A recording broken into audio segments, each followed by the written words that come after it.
thought I'll answer those Q&A questions. Where did all your plants go? And then when we split up, this video is sponsored by Squarespace. I'm gonna do some cardio and then I've got to quickly get ready because I'm seeing someone that I haven't been able to see in a while.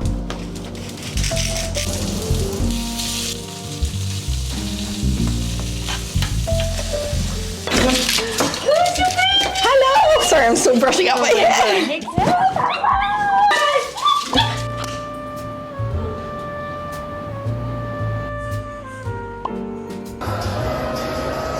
Yeah, so to Sarah and he said we need to do like another like catch up. I know, but is he in New York right now? Yeah, when he gets back.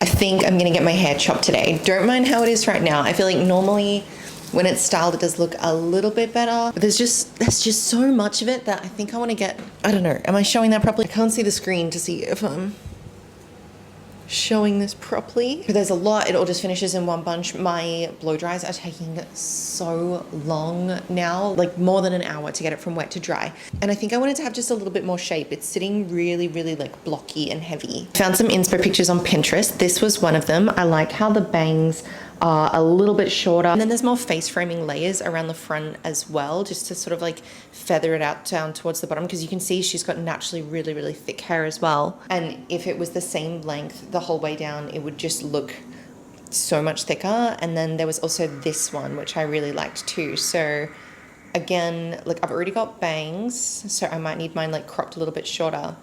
And then I love just like the wispy little layers and things, but I'm so scared to get it cut though. I do like having thick hair, but not, like I feel like it just doesn't have a style anymore. So let's go and get it cut.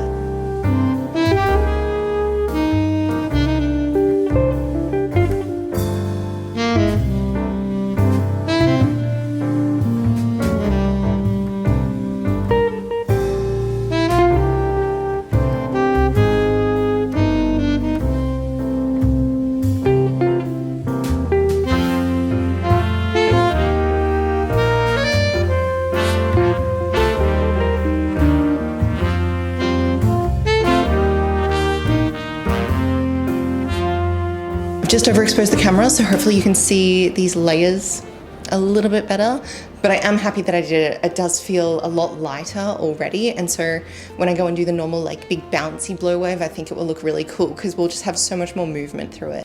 My brother and his girlfriend Maddie are down from Queensland. Now keep in mind they have a young child and they have their dog with them as well, and they have driven down from Queensland to Victoria and they've been camping the whole way. Like thank goodness there's just like different varieties of people, right? Because that sounds like my absolute worst nightmare. And just to make things easier for them, I'm gonna duck into Coles, I'm gonna pick up some snacks and things and I'll take them with me to the park. And I've also got a picnic rug which was in one of my cupboards, which I'm gonna take with me too.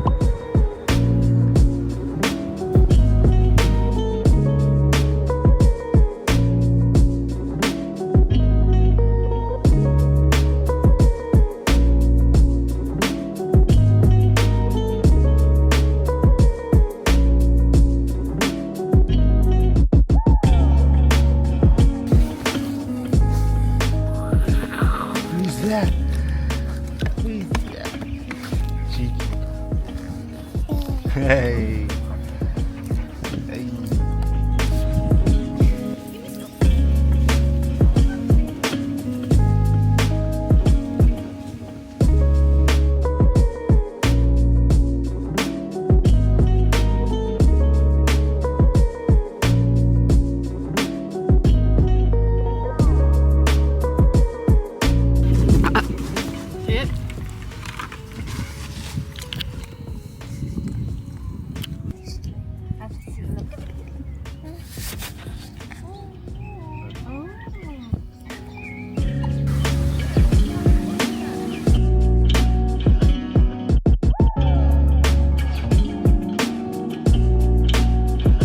to take a brief moment to thank Squarespace for sponsoring today's video. They're an all-in-one website builder and host, and I have used them for so many years to host my website.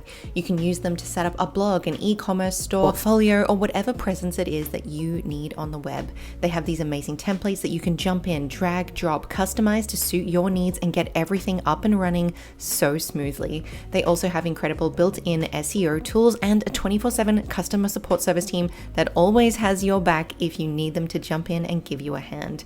If you'd like to try it out, set up your free trial, and then when you're ready to hit publish, use the URL which I had on the screen or that's in the description box, and that will give you a discount off your first purchase. I thought I'll answer those Q&A questions that actually came through on Instagram a couple of weeks ago. This got asked a lot of times, and it was, where did all your plants go? I'm pretty sure at one point in like peak COVID, I had over 150 plants or something.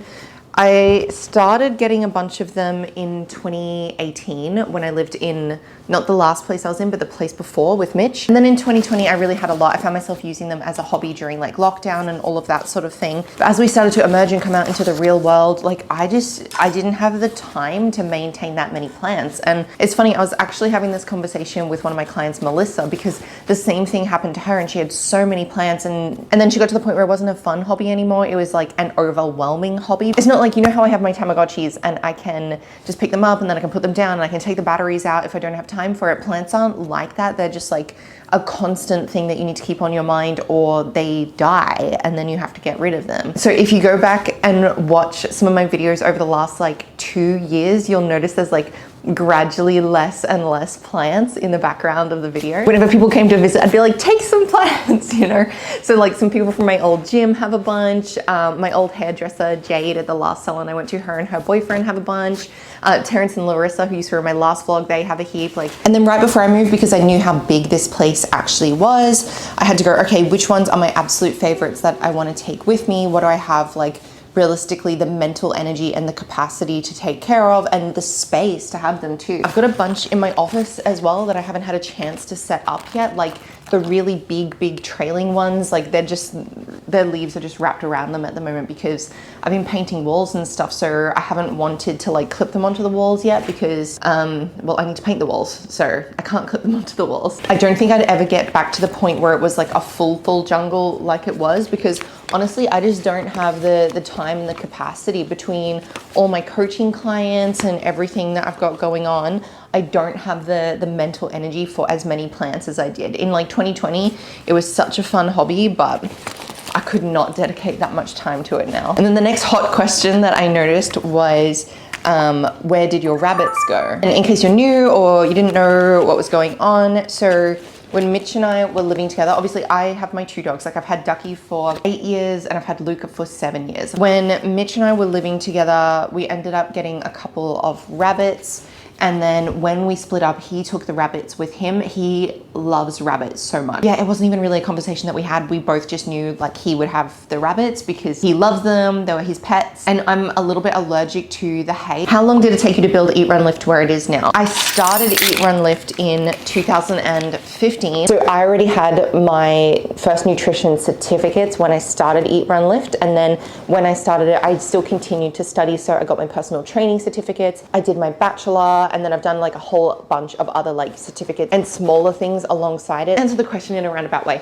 Started Eat, Run, Lift in 2015, but with like ebooks, the blog, and yeah, challenges and things like that. And that was when I was dating Bo, some of you remember, because I was doing more of the nutrition component and he was putting together the training programs because he was a personal trainer. And then in 2018, I launched the one-on-one coaching because I was qualified in everything that I wanted to be qualified in at that time.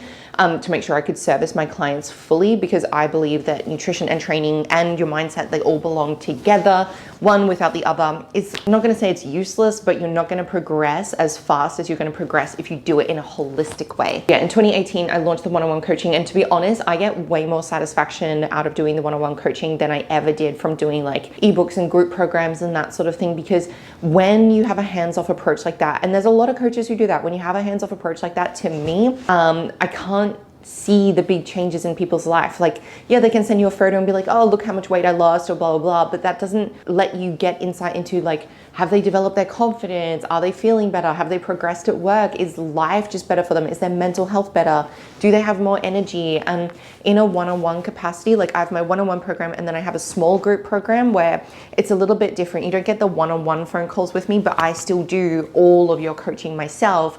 The only difference is when you show up to calls, you show up to small group calls instead. But I remember 2 years ago, I did a course with a business coach, and a lot of gurus and business coaches and whatever in this industry will try to get you, like, their target is income based for you, right? So they'll try to get you to scale yourself out of the business, where they're like, bring in people to work underneath you and do all these things. I just wasn't comfortable with that because I want to service my clients. And I don't know if that's like a control issue or something along the line, but like I have an assistant coach, but she doesn't run my clients' programs. She comes in and assists me, where I can be like, hey, can you jump on so-and-so's profile? Can you swap out this for this for me? And, or like, hey, I need a monthly call email sent out. Can you like jump in? Here's some text. Go ahead and send that out for me. You know, like she assists me in my coaching. She doesn't take over the coaching for me. And I think a really big problem in this coaching industry is people jump into it and go, I want to make cash, I want to scale, and they forget about the actual meaning behind it. Whereas like I want to see the impact. I want to see people improve their lives. I want to leave someone in a better state that I found them. And I think it's really such a shame what is happening to the coaching industry as well, because I know like when I did the work with my business coach, like I was speaking to the chick who I thought was running the program. I paid a lot of money for it. And then when I joined her program, I was shifted off onto some other sub coach, and I didn't even really get to speak to her. And she's the one who had the knowledge that I wanted. She's the one who had the advice that I wanted. So I just think it's so misleading what a lot of people do. And I know there's a lot of coaches do it. And I know, like, I get why they do it for like the sustainability side of things, or because they want to scale their business. But at the end of the day, I want to give someone a service that is so good and so personalized and so thoughtful. I think this is why I have a lot of like longer term clients as well, because I really put a lot of effort into making sure my clients are really, really well looked after.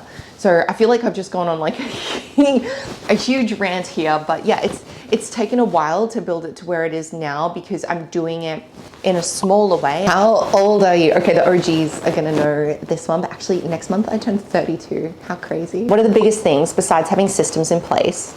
I like that you added that allow you to stay disciplined. Just to boil it down to the simplest answer possible, genuinely wanting to see what I'm capable of. So yeah, wanting better for myself is part of it, wanting to do better, wanting to feel better, wanting to be a better person, wanting to learn more, wanting to know more, etc. But at the end of the day, I just like treat life like a video game. How do you level up? It's like in Sims. How do you max out all the skills? Whenever I would play Sims as a kid, I wanted to max out like every single skill that they had. And I still try to do that with my actual life, you know, like always try to expand yourself, always try to sit some area of your life in a spot that is uncomfortable, and it's uncomfortable from growth. If you're not uncomfortable in at least one capacity of your life, you're not moving. That's what I think anyway. So yeah, I just want to see like, what am I capable of? What's it like having a place that you own? It's funny that you asked that, because I was having this conversation with my friend John, like not even a week ago. And I was saying that I feel, I don't know how to describe it properly. Like grateful is a close word, but I don't know. Yeah, like grateful that I have been able to get a place, because I know it's really hard right now. Like I'm aware of that, and I see what like friends and other people are going through, and I had to work my ass off to save my deposit because I'm self-employed. I needed so much proof that I can service a mortgage, and that's why I decided as well to go for like a smaller place. I wanted a tiny mortgage. I didn't want it to take me long to pay off. I didn't want to have the stress of a loan hanging over my head. And I know a lot of people want to like reach and like, you know, if they can get a bigger mortgage, get a bigger mortgage, but I didn't want to do that. Like I wanted to save money by being in a place that I owned, but it's still weird to me. I remember we were painting the walls, and I was like, am I allowed to paint the walls? And then I had to be like, yes, like you're allowed to paint the walls here. Because after 10 years of renting, and in Australia, the landlords are usually quite strict. Like most of the time, you're not allowed to paint anything. You're not allowed to hang anything on the walls. I think that law just changed recently. I think you are allowed to hang things on the walls now. They used to be able to like turn you away if you had pets. Like there's lots and lots of things that are quite stringent here in terms of the rental laws. So it's just felt really cool to be able to like my own taste into a place. And it's been a little bit slow because Alec and I can only work on it 2, maybe 3 hours in a week. It does feel weird to own it, but at the same time, it is a sense of security that I have never felt before, because it's like it's mine. Like I own it. I can easily service the repayments because I decided to not go crazy with a big mortgage. I've never had that in my adult life before, where it's just like that level of comfort where it's like, okay, like it's fine, you own this. Like someone can't send you a letter in the mail and be like, you need to move out in 30 days. It's a very, very comforting feeling, and at the same time I'm very grateful and I'm very thankful. This is how my fridge was looking before. Yes, I have a tiny fridge. I have a tiny fridge gap. And this is my fridge at the end. So much better. I've got to do a little bit of meal prep today. So I had to run to the shop and grab some ingredients. I've got a fair bit of work to do today, so I didn't have time to go down to the market. So I just grabbed everything from Coles. It's a little bit annoying because the produce stuff is so much more expensive. Like it is so cheap at the markets. I can get all of this for like $2.50. So going through, I've got some capsicum and tomato. With the meals I've been making at the moment, I don't meal prep these. I keep them fresh in a container in the fridge. I've got my onion, I've got some potato and some sweet potato, carrots, zucchini, and some mini asparagus. 2 of the carrots and 2 of the zucchini I'm gonna put in my mince meal, and then 2 of the potatoes and 2 of the carrots I'm gonna turn into my chicken curry, with the onion as well, and this. And then I'm gonna bake the sweet potato, the potatoes, I'm gonna cut them up and turn them into like little chips. And I'm probably gonna bake the zucchini as well. Got frozen vegetables because for one of the meals that I'm making, as you can see, there is like 3 kilos of chicken here. I'll go through all of this chicken in maybe 4 days, maybe. But a bunch of it I'm going to turn into a satay chicken. I'm just using this sauce and I use it at like, see it says 4 serves, but I turn it into 8 serves. Then I would prep just the chicken on its own, and then later when I go to heat it up, I'll put the mixed green vegetables in it just to bulk out the meal, add some micronutrients, but these are gonna stay fresh for longer in my freezer. Mango as well, because my meal in the morning, I have a savory breakfast, but then I have 20 grams of carbs worth of fruit. So I've either been having frozen banana or frozen mango. I do have some frozen banana in the freezer, but I just wanted to mix it up because I've had the banana for a little bit now. I've also got some salmon. I've got some kangaroo burgers. Previously I had been buying the mince and turning them into burger patties, but the macros on these are still really good. If you're outside of Australia, you're probably like, what the hell? Why are you eating kangaroo? It's, at the moment, the grocery prices here are disgusting. Per serve, kangaroo works out cheaper than chicken and cheaper than beef. And also all the kangaroo is wild caught, so it's more of a sustainable industry anyway, if you had to rate them. Then I have got some wallaby mince. I've never actually tried this before, but it was like almost half the price of what the extra lean beef mince was. And there is no fat in this because wallaby and kangaroo are super, super lean. So 100 gram serving of wallaby has 22 grams of protein in it. It's pretty much just straight protein. You have to flavor. If you have kangaroo, or I'm assuming wallaby is gonna be similar, you have to make sure you add flavor to it or it's no good. Then I've got crunchy nut cereal because after my training sessions, my coach wants me to have 100 grams of carbohydrates in my post-workout meal, which ends up being like 2 cups of rice. And there is no way I'm eating 2 cups of rice. So instead I've been having cereal and then putting 1.5 scoops of whey mixed into my almond milk into the cereal. And then I also just got myself some Jelly Light, like the low sugar packets, because I don't know, I felt like having this. I haven't had it in ages and I wanted it. And I got my pasta sauce as well.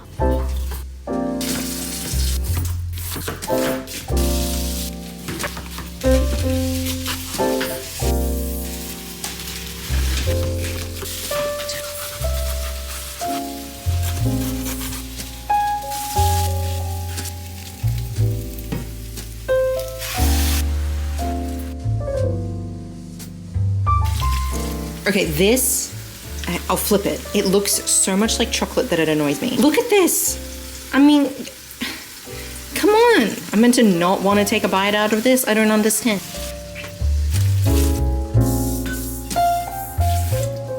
Can I just say, I actually hate having mirrored splash packs. They just catch like muck and mess so easily. So if any of you have any suggestions, like if you've changed your splashback at your place, do you recommend like a light colored tile, a dark colored tile? Like in your experience, what did you find worked? Because I haven't planned out the kitchen reno yet, but I'm definitely gonna do something. It needs more storage space and this has gotta go. Get my asparagus, my kefir, chicken sautés, kangaroo patties, beef patties, chicken curries, stewed apple for an oats recipe that I'm gonna be making, potatoes and sweet potato, more satay chicken, the spare chicken, and then we've got my wallaby and the zucchini and carrot. And you know what? I was scared, but it actually tastes really good.